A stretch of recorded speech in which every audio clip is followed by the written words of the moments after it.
दोस्तों, income tax की रिटर्नें एक दिन में प्रोसेस हो रही हैं और रिफ़ंड भी आ रहे हैं, तो इसके बारे में इस वीडियो में डिस्कशन करेंगे।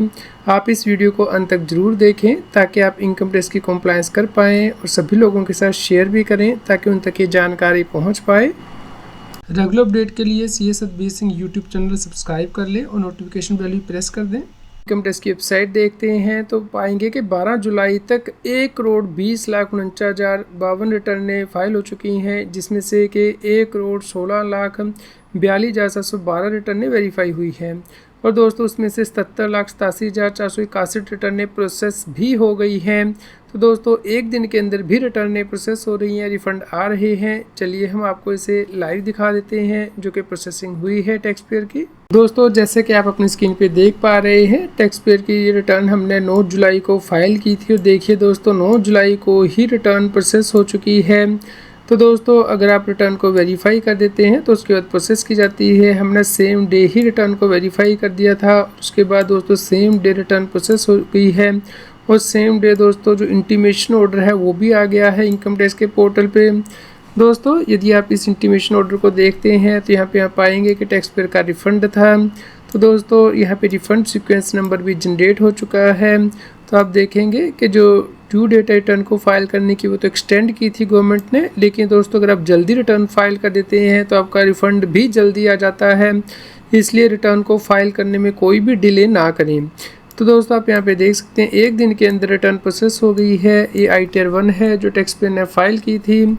दोस्तों टैक्स पेयर की जो इनकम है वो आप देख सकते हैं जो उसने रिटर्न में डिक्लेयर की थी वो 7 लाख रुपए से कम थी, तो इस प्रकार उसका कोई टैक्स नहीं बनता था क्योंकि टैक्स पेयर ने नई रजीम को ऑप्ट किया था।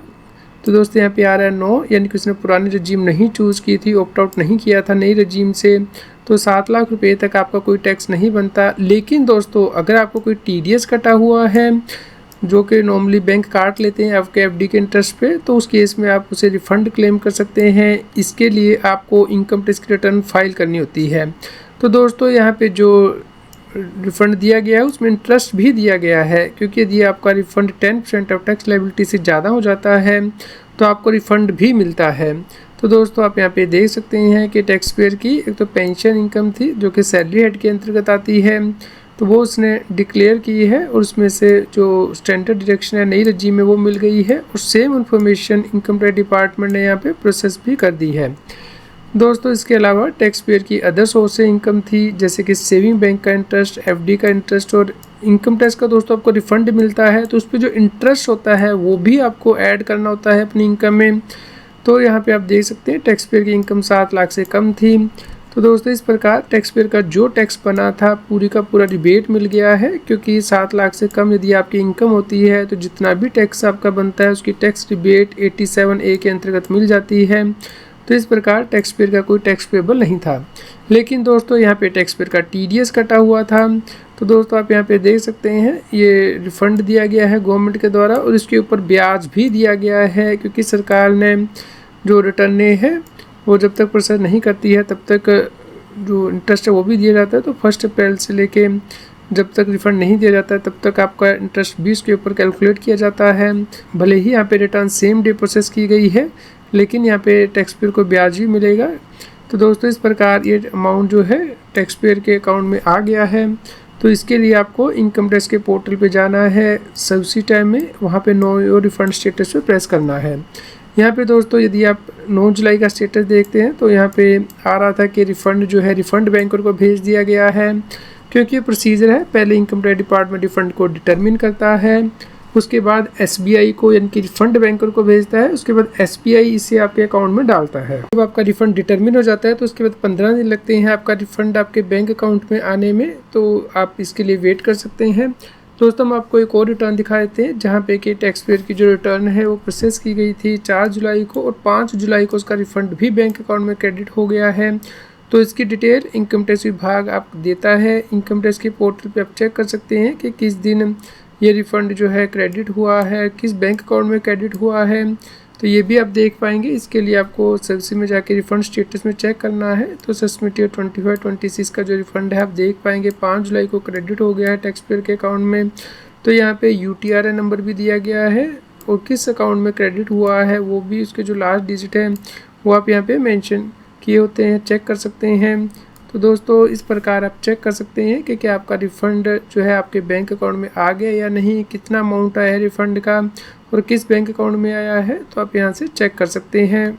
दोस्तों आपका रिफ़ंड टाइमली आ सके इसके लिए आपको कुछ बातों का ध्यान रखना है। सबसे पहले तो आपको प्रोफाइल में जाके, माई प्रोफाइल में जाके इंश्योर करना है कि आपका पैन जो है आधार नंबर से लिंक हो, क्योंकि यदि पैन आधार से लिंक नहीं होगा तो उस केस में आपका रिफ़ंड नहीं आता है। इसलिए इंश्योर करें कि आप ये लिंकिंग कर ले अगर आपका लिंक नहीं है। दूसरा दोस्तों आपको इंश्योर करना है कि आपका जो बैंक अकाउंट है वो वैलिडेटेड हो और एलिजिबल हो रिफ़ंड के लिए। कई बार बैंक अकाउंट वैलिडेटेड नहीं होता है क्योंकि आपका नेम जो बैंक में है, जो पैन में है, वो मैच नहीं करता है या फिर रिस्ट्रिक्टेड होता है रिफ़ंड के लिए। तो आप इंश्योर करें कि आपका जो बैंक अकाउंट है वैलिडेटेड हो रिफ़ंड के लिए, उसके बाद ही रिफ़ंड रिलीज़ किया जाता है। दोस्तों इसके अलावा आपको ये भी देखना है कि पेंडिंग एक्शन में जाके आपको वर्क लिस्ट में जाके चेक करना है कि कहीं आपका रिफ़ंड होल्ड तो नहीं किया गया इनकम टैक्स डिपार्टमेंट के द्वारा। तो इस केस में कई बार होल्ड कर लिया जाता है, जहाँ पे कि आपको ये दिखाई देगा फॉर योर एक्शन के अंतर्गत कि जैसे आपने हाई रिफ़ंड क्लेम किया है तो आप अपनी रिटर्न रिवाइज़ करें। तो आपको उस रिस्पॉन्स से या तो एग्री करना है, डिसएग्री करना है और एक्शन लेना होता है। उसके बाद रिफ़ंड रिलीज़ किया जाता है। तो आप ये टैब चेक कर लीजिएगा।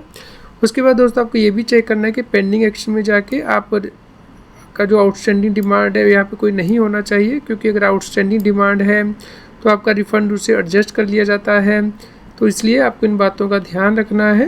तो इनकम टैक्स डिपार्टमेंट के द्वारा सभी रिटर्निंग फाइलिंग के लिए उपलब्ध करा दी गई है इंडिविजुअल के लिए, जैसे कि असेसमेंट ईयर 25-26 में आप ITR 1 फाइल कर सकते हैं। दोस्तों यदि आपकी सैलरी से इनकम है या फिर लॉन्ग टर्म कैपिटल गेन 1,25,000 रुपये तक है या फिर एक हाउस प्रॉपर्टी से इनकम है, अदर सोर्स की इनकम है, आप ITR 2 फाइल कर सकते हैं। यदि आपकी बिजनेस एंड प्रोफेशन से इनकम नहीं है आप ITR 3 फाइल कर सकते हैं। यदि आपकी बिजनेस एंड प्रोफेशन से इनकम है या ITR 4 फाइल कर सकते हैं। यदि आप प्रिजम्पटिव बेसिस पे अपनी इनकम टैक्स के लिए ऑफर करते हैं बिजनेस केसेस में, तो दोस्तों इसके लिए एक्सेल यूटिलिटी उपलब्ध करा दी गई है। तो आप टाइमली अपनी रिटर्न फाइल करके टाइमली रिफ़ंड क्लेम कर लीजिए।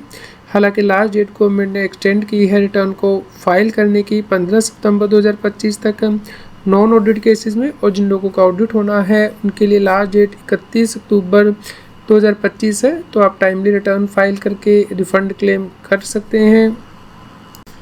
दोस्तों उम्मीद करते हैं आपके लिए वीडियो यूज़फुल रही होगी। यदि आपका कोई भी क्वेश्चन हो तो आप हमें इवनिंग में लाइव सेशन में ज्वाइन कर सकते हैं 7:30 to 8 o'clock। तो आप अपने मोबाइल पे रिमाइंडर सेट कर लीजिए और रेगुलर अपडेट के लिए आप हमारे व्हाट्सएप चैनल को भी सब्सक्राइब कर लें। QR कोड स्क्रीन पे भी दिया गया है, लिंक कमेंट पे पिन किया गया है, ताकि आपको रेगुलर अपडेट आपके मोबाइल पे ही मिलते रहें। इनकम टैक्स की और अधिक जानकारी के लिए आप CS Satbir Singh YouTube channel पर जाके प्लेलिस्ट में जाके टॉपिक वाइज प्लेलिस्ट देख सकते हैं कि इनकम टैक्स में कौन से नए बदलाव हो रहे हैं, जैसे कि इनकम टैक्स अपडेट के अंतर्गत या फिर डायरेक्ट टैक्स कोड के अंतर्गत। रेगुलर टैक्स अपडेट के लिए इस चैनल को सब्सक्राइब करें। आप हमें Telegram app CS Satbir Singh टैक्सिल पर ज्वाइन कर सकते हैं, ताकि आप GST और इनकम टैक्स के रेगुलर अपडेट अपने मोबाइल पर ही प्राप्त कर सकें।